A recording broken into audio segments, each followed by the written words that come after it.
Hello friends, how are you all. आप सभी कैसे हैं? तो उम्मीद करती हूँ कि आप सभी अच्छे होंगे, स्वस्थ होंगे, मस्त होंगे, अपने स्टडी में बेस्ट होंगे। तो सीटेट एग्ज़ाम का बहुत कम समय आप लोगों के पास बचा है। तो मैं आज आप लोगों को सीटेट जिनका फर्स्ट पेपर हिंदी है उनको जो मोस्ट एक्सपेक्टेड क्वेश्चंस हैं वो करवा रही हूँ। ठीक है, तो ये जो क्वेश्चंस हैं ये आपको ये हिंदी पैडागॉजी का रहेगा और कुछ हिंदी पैडागॉजी एंड ग्रामर में दोनों को ही आपको जो है करवाऊँगी। तो हो सकता है मे बी कि एक वीडियो में ना कंप्लीट कर पाऊँ, क्योंकि तो मैं उसको जो है 2 पार्ट में करवा दूँगी आप लोगों को। तो ये बहुत कम समय में और फटाफट आप लोगों को ज़्यादा से ज़्यादा क्वेश्चन कराऊँगी। तो एक बार एग्ज़ाम में जाने से पहले ज़रूर आप देख लीजिएगा, क्योंकि आपके लिए ये काफ़ी यूज़फुल होगा। इसमें से क्वेश्चंस रहेंगे ही रहेंगे और इससे आधारित क्वेश्चन रहेंगे, इसलिए पूरा वीडियो को अंत तक देखिएगा। तो अगर आपने अभी तक मेरे चैनल को सब्सक्राइब नहीं किया है तो प्लीज़ आप सब्सक्राइब करके बेल आइकन दबा दीजिएगा और लाइक कर दीजिए अगर अच्छा लगता है तो, और अपने फ्रेंड को शेयर कर दीजिएगा। तो चलिए स्टार्ट करते हैं, ज़्यादा समय मैं आप लोगों का नहीं लूँगी, तो स्टार्ट करते हैं। तो स्टार्ट करते हैं। तो क्वेश्चन है, भाषा सभी विषयों के डैश में है। तो देखिए भाषा जो है सभी विषयों के क्या है, पूछ रहा है अध्यायों में, केंद्र में, प्रारंभ में और पढ़ने में। तो क्या हो जाएगा? तो इसका जो होगा देखिए ये 2 हो जाएगा। भाषा सभी विषयों के केंद्र में है। किस में है? केंद्र में। नेक्स्ट क्वेश्चन है, कविता का एक निश्चित अर्थ होता है ना? कविता का एक निश्चित अर्थ होता है जिसे सभी विद्यार्थियों को पढ़ाना चाहिए। इस कथन के बारे में आप जानते हैं कि? तो देखिए पूछा जा रहा है, पहला है सभी विद्यार्थी अपने अनुभव और परिवेश में ही कविता समझते हैं। कवि ने कविता एक अर्थ में लिखी जिसे हर विद्यार्थी को समझना चाहिए।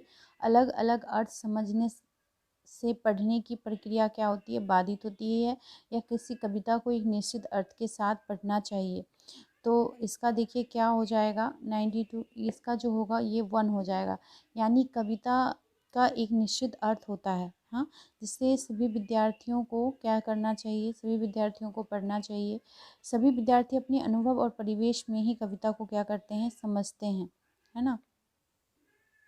आप मानते हैं कि अलग अलग तरह की सामग्री पढ़ने की अवसर मिलने से क्या होगा, व्याकरण सम्मत भाषा लिखने को मिलती है, किताबों के बारे में जानकारी मिलती है, या लेखकों के बारे में जानकारी मिलती है, या भाषा को विविध संदर्भों में प्रयोग करने की समझ विकसित होती है।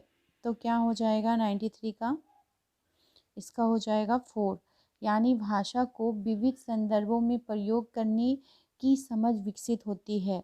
आप क्या अलग अलग सामग्री को अगर आप पढ़िएगा, अलग अलग तरह के बुक को पढ़िएगा, तो क्या होगा, आपको भाषा का जो जितनी भी संदर्भ है उसको और उसको प्रयोग करने, किस तरह से हम प्रयोग करेंगे, वो उस चीज़ को आप क्या होगा समझिएगा। नेक्स्ट क्वेश्चन है 94, हिंदी में विज्ञान संबंधी पाठकों को पढ़ाने का उद्देश्य है। अच्छा, तो देखिए ऐसा होता है कि हिंदी विषय सभी के लिए कंपलसरी होता है, यानी जिनका फर्स्ट लैंग्वेज होता है, तो जो विज्ञान जिनका विषय है वो भी इसको पढ़ते हैं, और जो आर्ट्स हैं वो भी पढ़ते हैं। तो जिनका विज्ञान है उनको पढ़ाने का क्या यहाँ पे उद्देश्य होता है ना।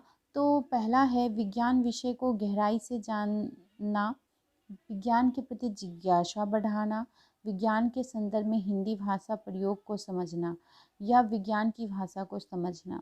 तो क्या लग रहा है आपको, क्या हो जाएगा? तो इसका जो होना चाहिए वो होगा 3, यानी विज्ञान के संदर्भ में हिंदी भाषा प्रयोग को समझना, कैसे हम उसके संदर्भ में हिंदी भाषा को प्रयोग करेंगे, ये हो जाएगा। नेक्स्ट है 95, लेखन क्षमता के आकलन के लिए, है ना। व्याकरण सम्मत भाषा को देखना होगा, अर्थपूर्ण वाक्यों और संदर्भों को देखना होगा, लिखावट की सफाई और सुंदरता को जांचना होगा, अभिव्यक्त विचारों को जांचना होगा। तो क्या करना होगा लेखन क्षमता का आकलन करने के लिए, यानी आप किस तरह लिखते हो इसका आकलन करने के लिए आप क्या करोगे? तो इसका क्या होगा, अभिव्यक्त विचारों को जांचना होगा। जो आप क्या अभिव्यक्त कर रहे हो, सिर्फ व्याकरण सम्मत भाषा को देखने से नहीं आपका लेखन क्षमता का क्या आकलन है उससे नहीं पता चलता। अर्थपूर्ण वाक्य और संदर्भों को देखना होगा। तो देखिए ये भी कहीं ना कहीं बिल्कुल पूरी तरह से सत्य नहीं है। लिखावट की सफाई और सुंदरता को जांचना होगा। सिर्फ लिखावट सुंदर होने से ही लेखन क्षमता जो है वो अच्छी होगी ये ज़रूरी भी नहीं है बिल्कुल भी। कि बहुत ऐसे होते हैं जिनके अच्छे नहीं होते हैं, लेकिन उनमें जो होता है जो शैली होती है उनके बहुत ही अच्छे होते हैं, है ना। तो यहाँ अभिव्यक्त विचारों को जांचना होगा। आपको मैं एक चीज़ बताना चाहती हूँ, मैं जो ये क्वेश्चंस आपको करवा रही हूँ ये क्वेश्चंस प्रीवियस ईयर में आए हुए क्वेश्चंस हैं। ऐसे क्वेश्चंस जो प्रीवियस ईयर में आए हुए हैं पहले और जो अभी आने की बहुत संभावना है, मैं वो से ही क्वेश्चन आपको करवा रही हूँ। तो ये क्वेश्चंस सीटेट में पूछे गए हैं पहले। नेक्स्ट क्वेश्चन देखिए, हिंदी के पाठों में अन्य भाषाओं के शब्दों के होने का अर्थ है। तो हिंदी के पाठ में अगर अन्य भाषा के शब्द होते हैं तो इसके क्या अर्थ होंगे? आप विदाउट ऑप्शन के सोचो क्या होगा। तो पाठ समाज के बहुभाषी स्वरूप की सहज प्रस्तुति है। क्या होगा? पाठ समझ के बहुभाषी स्वरूप की समझ को प्रस्तुति करता है, ये होगा। आपकी दृष्टि में अभ्यास बच्चों को तार्किक बनाते हैं, बच्चों को भाषा के बारे में बताते हैं, बच्चों को उत्तर देना सिखाते हैं या पाठ को समझने में मदद करते हैं। तो आपको क्या लग रहा है कि क्या हो जाएगा? तो इसका 1 हो जाएगा। बच्चों को तार्किक बनाते हैं। आपकी दृष्टि में अभ्यास बच्चों को क्या करेंगे? अभ्यास करने के बाद उनमें तर्क करने की क्षमता आती है जब उसको पूरा पता चलता है। तो नेक्स्ट देखते हैं। नेक्स्ट है 98 नंबर, उच्च प्राथमिक स्तर की पाठ्य सामग्री में अनुवाद सामग्री रखने का उद्देश्य क्या होता है? पहला, प्रचुर हिंदी साहित्य का न होना, अन्य भाषाओं के साहित्य को हिंदी में पढ़ने के अवसर देना, पूरे देश को पढ़ने के अवसर देना, बहुत सी सामग्री से परिचय कराना। तो इसका जो होगा क्या हो जाएगा? तो इसका 2 होगा। अन्य भाषाओं के साहित्य को हिंदी में पढ़ने के अवसर देना। उच्च प्राथमिक स्तर की पाठ्य सामग्री में अनुवाद सामग्री रखने का उद्देश्य है अन्य भाषाओं के साहित्य को हिंदी में पढ़ने के अवसर देना। नेक्स्ट क्वेश्चन है 99, यदि आपकी कक्षा में दृष्टिबाधित बच्चे हैं तो आप, अगर आपकी कक्षा में सोचिए दृष्टिबाधित बच्चे हैं तो आप क्या करोगे? पहला, उन्हें पढ़ने के उपयुक्त साधन देंगे, उन्हें सभी बच्चों से अलग गतिविधि देंगे, उनसे कम गतिविधियां कराएंगे, उन्हें विशेष सहानुभूति से पढ़ाएंगे। तो क्या हो जाएगा? पहली बात तो ये जो ऑप्शन है ना, उन्हें विशेष सहानुभूति से पढ़ाएंगे, इनको बिल्कुल ही कर दो। इससे क्या होता है ना, ये बिल्कुल गलत है, क्योंकि इससे उसको लगेगा कि शायद मैं दृष्टिबाधित हूँ इसलिए मेरे साथ ये हो रहा है। तो कहीं ना कहीं ये भी जो है भेदभाव में यहीं आ जाता है। उनसे कम गतिविधि कराएंगे तो ये भी बिल्कुल सही नहीं है कि हाँ फिर इससे भी होगा कि हमारे पास, मैं दृष्टिबाधित हूँ तो इसलिए मुझे मतलब गतिविधि मेरे से कम करवाया जा रहा है। तो बच्चे के मन में ये हीन भावना उत्पन्न हो जाती है। तो देखिए जो सीटेट है वो इस तरह के ऑप्शन मतलब ये बिल्कुल ही इसके ये है। तो जब इस तरह के ऑप्शन है तो उसको पहले काट दो। देखो, उन्हें पढ़ने से उपयुक्त साधन देंगे, ये बिल्कुल सही है। आपकी कक्षा में अगर दृष्टिबाधित बच्चे हैं तो सब फर्स्ट प्रायोरिटी आपका ये होगा कि आप उन्हें पढ़ने के लिए उपयुक्त साधन देंगे कि उनके पास पढ़ने के लिए जो साधन चाहिए वो है भी या नहीं है। अगर नहीं है तो आप कैसे उन्हें दे सकते हैं, उपलब्ध करा सकते हैं। नेक्स्ट क्वेश्चन है, नेक्स्ट है, पढ़ना सीखने के लिए आवश्यक है कि, पढ़ना सीखने के लिए क्या आवश्यक है? घर की भाषा सुनने बोलने को मिले, पहला तो ये है। दूसरा है, लक्ष्य भाषा की अर्थपूर्ण और रोचक सामग्री सुनने को मिले, चार्ट अधिक से अधिक कक्षा में लगाए जाएं और केवल लक्ष्य भाषा सुनने का माहौल हो।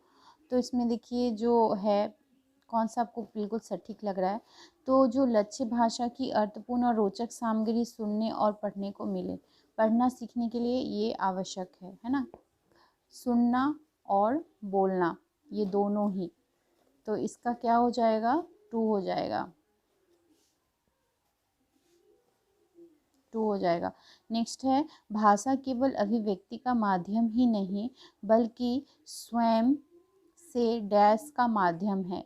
तो स्वयं से किस चीज का है? पढ़ने का, बातचीत का, सुनने का या लिखने का? तो बातचीत का। स्वयं से बातचीत का भी साधन है। नेक्स्ट है, लड़के होकर रोते हो। यह जो कथन है, ये देखिएगा अक्सर हम लोग डेली यूज़ में कहीं ना कहीं यूज़ कर देते अपने बच्चों के लिए। तो ये कथन क्या है? भाषा को अध्यापकों की दृष्टि से पढ़ने को बाध्य होता है, भाषा को जेंडर की दृष्टि से पढ़ने को बाध्य करता है, भाषा को व्याकरण की दृष्टि से पढ़ने को बाध्य करता है, या भाषा को बच्चों की दृष्टि से पढ़ने को बाध्य करता है। तो इस तरह की जो भाषा होती है वो भाषा को जेंडर की दृष्टि से पढ़ने को बाध्य करता है। किसको कर रहा है? लड़की होकर तुम रोते हो, तो यहाँ ऑब्वियसली जेंडर को कर रहा है, तो ये जेंडर हो जाएगा। नेक्स्ट है, कहानी के संदर्भ में कौन सा कथन उपयुक्त लगता है? देखिए, पहला है, कहानी में शुरुआत होना आवश्यक है, कहानी में शुद्ध भाषा होना आवश्यक है, कहानी में कथनाक का होना आवश्यक है, कहानी में संवाद का होना आवश्यक है। तो आपको क्या लगता है, कहानी में सबसे अधिक क्या होना आवश्यक है? बिल्कुल सही, कहानी में कथानक का होना आवश्यक है। अगर कथानक ही नहीं होगा तो कहानी कैसे होगी? बिल्कुल, तो इसका ऑप्शन ये हो जाएगा। नेक्स्ट है, एक भाषा के अध्यापक को बच्चों में क्या करना चाहिए? आलंकारिक भाषा प्रयोग करने की समझ विकसित करने पर बल देना चाहिए, विविध संदर्भों में भाषा प्रयोग की क्षमता विकसित करने पर बल देना चाहिए, शुद्ध भाषा प्रयोग की क्षमता विकसित करने पर बल देना चाहिए, या भाषा सिद्धांतों की समझ विकसित करने पर बल देना चाहिए। तो इसका जो क्या आपको सटीक लगता है? देखिए, तो इसका जो सटीक हो जाएगा वो हो जाएगा आपका 2 नंबर, यानी विविध संदर्भों में भाषा प्रयोग की क्षमता विकसित करने पर बल देना चाहिए। नेक्स्ट है, कोई भाषा किसी भी लिपि में लिखी जा सकती है। इस कथन पर आपकी राय है कि क्या राय है? यह बहुत हद तक संभव है, यह हर भाषा की अपनी लिपि होती है, भाषा और लिपि के बीच एक सीधा संबंध है, यह बिल्कुल संभव नहीं है। तो देखिए, ये इस तरह का क्वेश्चंस में देखिए, हर भाषा की अपनी लिपि होती है, तो ये बिल्कुल सही है। हर भाषा की अपनी लिपि होती है। आप जानते हैं हमारी हिंदी की लिपि क्या है? देवनागरी। इसी तरह हर भाषा की अपनी लिपि होती है। नेक्स्ट क्वेश्चन है, बच्चे अपने चारों ओर लिखित सामग्री का जितना उपयोग होते देखेंगे उतनी ही लिखित भाषा के प्रति उनकी समझ सहज रूप में बनती चली जाएगी। उपरोक्त कथन का निहितार्थ क्या है? यहाँ पे क्या कहना चाहते हैं? तो ऑप्शन देख सकते हैं आप। इसका 2 हो जाएगा, बच्चों को अपने इर्द गिर्द विज्ञापन, होर्डिंग्स, कैलेंडर, बाल साहित्य, सूचियाँ आदि देखने पढ़ने के अवसर मिलते रहना चाहिए। तो ये ऑप्शन बिल्कुल सही होगा। नेक्स्ट देखते हैं, भाषा अर्जन के बारे में कौन सा कथन सही है? देखिए, भाषा अर्जन क्या है? यह सहज होता है, यह परिवार में ही होता है, यह कठिन होता है, यह विद्यालय में ही होता है। तो इसका क्या हो जाएगा?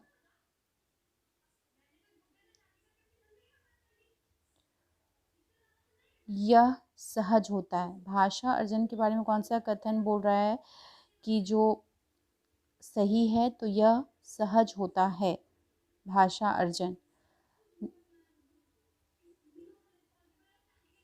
निम्नलिखित में से किस स्थिति में आप कहेंगे कि पठन हो रहा है? ठीक है, तो पठन हो रहा है, ये आप किस स्थिति में कहेंगे? अनुमान के साथ भाव ग्रहण, जब आप अनुमान के साथ भाव को भी ग्रहण कर रहे हैं तब आप समझेंगे कि पठन हो रहा है। सिर्फ उचित गति और प्रवाह या शब्द का सही उच्चारण या ध्वनि का उतार चढ़ाव से नहीं होता। जब तक अगर आप अर्थ को भाव को नहीं समझ पा रहे हैं तो वो पठन कंप्लीट नहीं है। ठीक है, नेक्स्ट क्वेश्चन है, उच्च माध्यमिक स्तर पर हिंदी भाषा की पाठ्य पुस्तक में हिंदीतर भाषाओं की रचना को भी स्थान देने का मुख्य उद्देश्य है। तो देखिए इसका मुख्य उद्देश्य क्या हो जाएगा, मैं इसको बोल रही नहीं रही ऑप्शन को, डायरेक्ट आंसर आप लोग को बता रही हूँ क्योंकि कम समय में ज़्यादा करा सकूँ। तो इसका देखिए 2 हो जाएगा, अन्य भाषाओं की उत्कृष्ट साहित्य से परिचित कराना, है ना। यहाँ पे उच्च माध्यमिक स्तर पर पूछा है हिंदी साहित्य की, तो अन्य भाषाओं के उत्कृष्ट साहित्य से परिचय कराना हो जाएगा। नेक्स्ट है, बच्चों की सशक्त लेखन क्षमता का परिचायक है। तो बच्चों की सशक्त लेखन क्षमता का जो परिचायक है वो क्या हो जाएगा,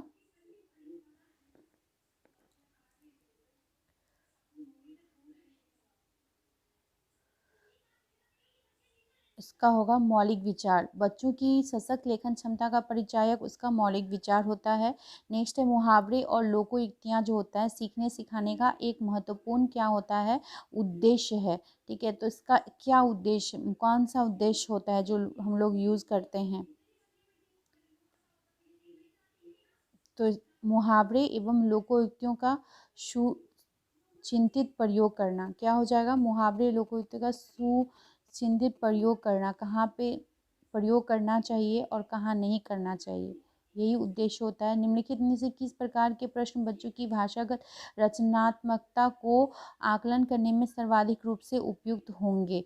मुक्त अंतर वाले प्रश्न, बहुविकल्पीय प्रश्न, एक शब्द में उत्तर वाले प्रश्न या सही कथन पर निशान लगाव वाले प्रश्न। तो किस तरह के प्रश्न जो होता है वो बच्चे को, ये तो इसका होगा मुक्त अंतर वाले प्रश्न जो होंगे, मुक्त उत्तर वाले एग्जैक्टली जो प्रश्न होते हैं वो बच्चों में क्या करते हैं, जो आम भाषा का जो आकलन, भाषागत रचनात्मकता का आकलन करने में सर्वाधिक उपयुक्त रहता है।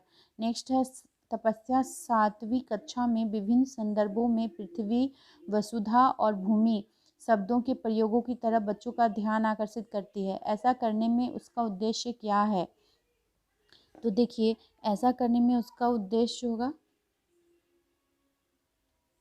शब्द भंडार का विकास कराना,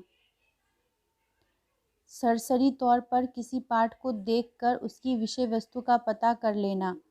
ठीक है, तो उसकी विषय वस्तु का पता कर लेना क्या होगा, पढ़ने की निम्न स्थिति को दर्शाता है या पढ़ने की कुशलता का अंतिम पड़ाव है। सरसरी तौर पर पाठ को देखकर उसकी विषय वस्तु का पता लगा लेना, आप नज़र से देख लें और आपको पता चल गया तो ये पढ़ने की कुशलता का अंतिम पड़ाव है। जब आप में पढ़ने की कुशलता आ जाएगी तो आप एक नज़र देख के ही बता दोगे। नेक्स्ट है, बच्चों के बोलना सीखने के संदर्भ में कौन सा कथन सही है। देखिए बच्चों के बोलने के संदर्भ में कौन सा सही है, तो बच्चों को सुनना और बोलने के अधिक से अधिक अवसर देने चाहिए। ऑप्शन 4 जो है बिल्कुल सही है। भोजपुरी भाषी मोना श और श, र और र बोलती है। सर्वाधिक संभावित का, इसका संभावित कारण क्या है, मातृभाषा से प्रेम, उच्चारणगत त्रुटि या हिंदी भाषा की कठिनता या मातृभाषा का व्याघात। तो बताइए क्या होगा, तो होगा इसका मातृभाषा का व्याघात हो जाएगा।